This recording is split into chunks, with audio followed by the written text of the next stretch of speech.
Early on the first day of the week, while it was still dark, Mary Magdalene went to the tomb and saw that the stone had been removed from the entrance.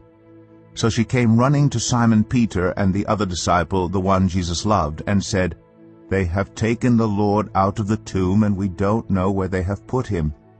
So Peter and the other disciple started for the tomb. Both were running, but the other disciple outran Peter and reached the tomb first. He bent over and looked in at the strips of linen lying there, but did not go in. Then Simon Peter came along behind him and went straight into the tomb. He saw the strips of linen lying there, as well as the cloth that had been wrapped around Jesus' head. The cloth was still lying in its place, separate from the linen. Finally, the other disciple who had reached the tomb first also went inside.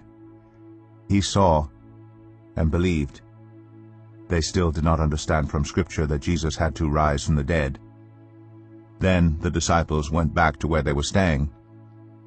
Now Mary stood outside the tomb crying.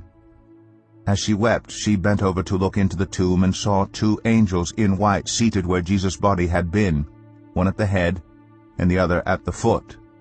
They asked her, "Woman, why are you crying?" "They have taken my Lord away," she said, "and I don't know where they have put him." At this she turned around and saw Jesus standing there, but she did not realize that it was Jesus. He asked her, "Woman, why are you crying? Who is it you are looking for?" Thinking he was the gardener, she said, "Sir, if you have carried him away, tell me where you have put him, and I will get him." Jesus said to her, "Mary." She turned toward him and cried out in Aramaic, "Rabboni," which means teacher.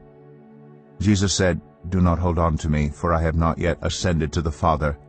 Go instead to my brothers and tell them, I am ascending to my Father and your Father, to my God and your God."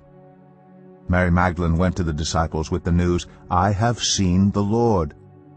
And she told them that he had said these things to her.